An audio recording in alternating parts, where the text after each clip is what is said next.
تیری عظمت کو سلام، تیرے مقام کو سلام، تیرے مرتبے کو سلام، تیری ساری قربانیوں کو سلام، لیکن بات یہ ہے میرے ان کانوں نے یہ بات سنی ہے محمد الرسول اللہ صلی اللہ علیہ وسلم نے دادی کو چھٹا حصہ دیا ہے 1/6۔ اب اگر ہو تقلید، ایک طرف آ گئی حدیث، ایک طرف آگے ابو بکر صدیق رضی اللہ عنہ، تقلید کہتی ہے کس کی بات مانو؟ امام کی، لیکن حدیث کہتی ہے اور امام مالک کہتے ہیں اس قبر والے کے علاوہ ہر ایک کی بات کو قبول بھی کیا جا سکتا ہے اور چھوڑا بھی جا سکتا ہے۔ جب ابو بکر صدیق رضی اللہ عنہ نے اس عورت کی یہ گواہی سنی، اٹھائیے ابو داؤد، اس وقت کے خلیفہ، اس وقت کے حکمران، میرے پیغمبر کے جانشین، میرے نبی علیہ السلام کے سب سے عظیم صحابی، جنت کی ضمانت، میرے آقا کی دلیل کو سمجھنے والے، قرآن و حدیث کے حافظ، قرآن کے عالم، لیکن جب دلیل آ گئی ابو بکر کہتے ہیں لوگوں آج کے بعد میرا بھی وہی موقف ہے جو اس نے پیغمبر کی حدیث کو سنایا ہے۔ ابو بکر اپنی بات سے رجوع کر لیتا ہے۔ یعنی قرآن و حدیث کو سمجھنا ہے تو دلیل کے ساتھ سمجھنا ہوگا، ہر ایک کی بات لی بھی جا سکتی ہے، چھوڑی بھی جا سکتی ہے۔ آپ جانتے ہیں عمر رضی اللہ تعالیٰ نے ایک فتویٰ دیا حج تمتع نہیں ہوگا۔ حج کی 3 قسمیں، اکیلا حج، حج مفرد، حج اور عمرہ اکٹھا، گھر سے قربانی لے کر جائیں، عمرہ کر کے احرام نہیں کھولنا، حج کر کے احرام کھولنا ہے، اس کا نام ہے حج قران۔ حج تمتع جو تم اور ہم کرتے ہیں، اللہ ہم سب کو کرنے کی توفیق دے۔ حج تمتع کیا ہے؟ یہاں سے گئے، عمرہ کیا، احرام کھولا، عام لباس پہنا، جب حج کے دن آئیں گے تو ان دنوں احرام باندھ کے حج کر لیں گے، یہ حج تمتع ہے۔ عمر رضی اللہ تعالیٰ عنہ نے یہ فتویٰ دے دیا کہ حج تمتع نہیں کیا جائے گا۔ جب انہوں نے یہ فتویٰ دیا حج تمتع نہیں کیا جائے گا، اب ایک صحابی، خلیفہ دو، نبی علیہ السلام کے سسر، اتنے عظیم انسان، اب یہ ایمان سے بتائیے گا چاروں امام افضل ہیں یا عمر رضی اللہ عنہ؟ عمر رضی اللہ افضل ہے۔ اور آپ نے وہ حدیثیں 2 ہیں، آپ نے ایک بخاری میں حدیث ہے، آپ نے فرمایا مجھے دودھ کا پیالہ دیا گیا، میں نے پیا پیا پیا خوب پیا، حتیٰ کہ پورے وجود میں اس کی تراوٹ محسوس ہوئی، میں نے اپنا بچا ہوا حضرت عمر کو دے دیا۔ صحابہ پوچھتے آقا دودھ کی تعبیر کیا ہے؟ یہ تو آپ کا خواب تھا نا، اس کی تعبیر اور تفسیر کیا ہے؟ فرمایا اس کا معنی ہے علم۔ اللہ نے سب سے زیادہ علم مجھے دیا ہے اور میں نے اپنا بچا ہوا علم کس کو دیا ہے؟ عمر رضی اللہ عنہ کو دیا ہے۔ اب اس علم والے نے کہا کہ حج تمتع پہ پابندی ہے۔ جب حج تمتع پہ پابندی لگی، ابو داؤد ترمذی کے اندر حدیث موجود ہے، بیٹے عبداللہ کھڑے ہوئے اور انہوں نے احرام باندھا اور کہنے لگے لبیک بالحج والعمرہ، میں حج تمتع کرنے کے لیے جا رہا ہوں۔ لوگوں نے کہا اے عبداللہ تمہیں پتا نہیں ہے کہ تیرے والد مسلمانوں کے حکمران، خلیفۃ المسلمین، پیغمبر علیہ السلام کے سسر، دین کے بہت بڑے مجاہد، انہوں نے تو حج تمتع سے منع کیا۔ عبداللہ رضی اللہ عنہ نے عظیم الشان جملہ بول کے ہمیں سمجھا دیا کہ دین کہاں سے لینا ہے۔ کہنے لگے لوگوں مجھے بتاؤ امر ابی ام امر رسول اللہ صلی اللہ علیہ وسلم یتبع، کیا دین کے مسئلے میں، شریعت کے مسئلے میں، اسلام کے مسئلے میں، فقہ کے مسئلے میں میرے باپ کی بات اور اس کے فتوے کو مانا جائے گا یا محمد الرسول اللہ صلی اللہ علیہ وسلم کی حدیث کو مانا جائے گا؟ انہوں نے کہا مانا تو حدیث کو جائے گا۔ کہا اسی وجہ سے میں اپنے باپ کی بات کو بھی ٹھکرا کے آقا کی حدیث کو مان رہا۔ اگر ہو تقلید، ان تینوں مثالوں کو رکھو سامنے۔ میں نے ویسے اپنے طور پر 11 مثالیں لکھی تھی، لیکن میں نے صرف آپ کو 3 بتائی ہیں۔ کہ تقلید کیا ہے، قرآن حدیث کے مقابلے میں کسی کی بات ماننا، اس کا نام تقلید ہے۔ اگر تم تقلید کرنا چاہتے ہو تو پھر تو صحابی کو حضرت عمر کی بات ماننی چاہیے تھی، لیکن نہیں، ایک شخصیت ایسی ہے جس کی ہر بات کو قبول کیا جائے گا، وہ محمد الرسول اللہ صلی اللہ علیہ وسلم ہے۔ باقی ہر ایک کی بات کو چیک کیا جائے گا، قبول بھی اور رد بھی، لیا بھی اور چھوڑا بھی جائے گا۔ اب جب کسی کی بات کو چھوڑا جا سکتا ہے تو پھر امام کی بات کو بھی چھوڑا جا سکتا ہے۔ اور جو کہتے ہیں نہیں تقلید واجب ہے، گویا کہ وہ اپنا فیصلہ کس سے کروا رہا ہے؟ اپنے امام سے۔ جیسا کہ بزرگوں نے ایک دلیل آپ کو پیش کی، یہاں بھی شاید وہ کتاب موجود ہو، جاء الحق، مفتی احمد یار خان نعیمی صاحب، انہوں نے لکھا ہے واضح، 4 مذہبوں سے نکلنے کی اجازت نہیں، اگرچہ وہ بات قرآن کے موافق ہو، حدیث کے موافق ہو، شریعت کے موافق ہو، لیکن ہم 4 سے نکل نہیں سکتے، اس کا نام ہے تقلید۔ اب قرآن مجید کو یہ پڑھیں، فَلَا وَرَبِّكَ لَا يُؤْمِنُونَ حَتَّى يُحَكِّمُوكَ فِي مَا شَجَرَ بَيْنَهُمْ، اے لوگو جب تمہارا کسی مسئلے میں اختلاف ہو جائے، جب تک تم اس مسئلے میں رسول اللہ صلی اللہ علیہ وسلم کو فیصلہ کرنے والا نہیں مانو گے، تیرے رب کی قسم ہے اس وقت تک تم مومن نہیں ہو جاؤ گے۔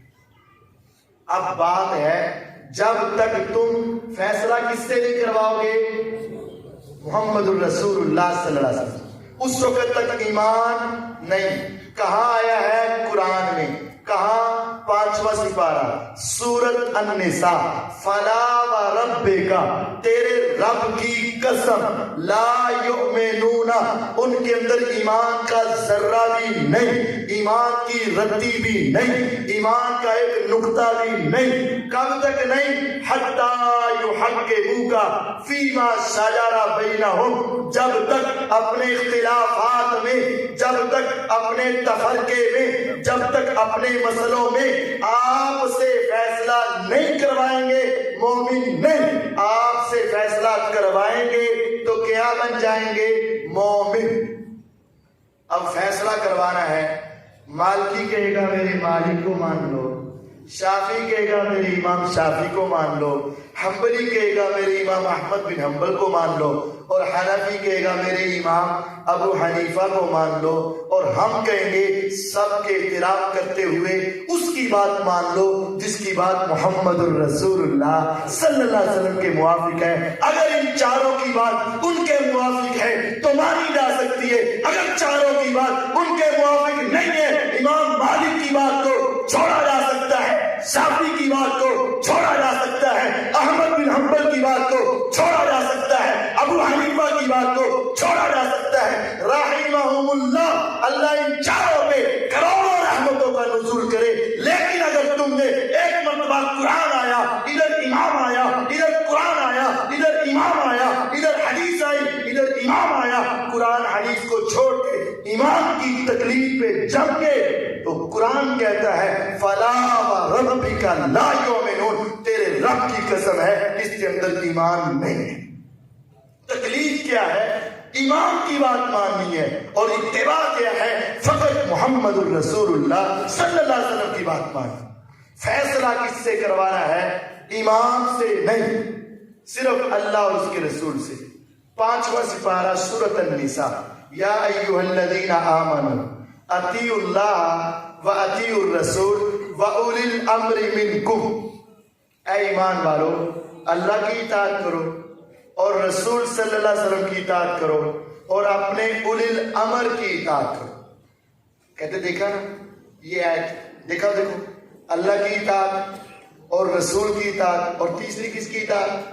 اولی الامر۔ تو کہتے دیکھو نا پھر آ گیا نا، اماموں کی بات مانو، ہم کہتے آ گئے، سمجھ لو آ گئے۔ اولی الامر سے ایک مراد ہے علماء اور ایک مراد ہے حاکم وقت۔ ہم کہتے ہیں چلو آ گیا، اللہ کی اطاعت کرو،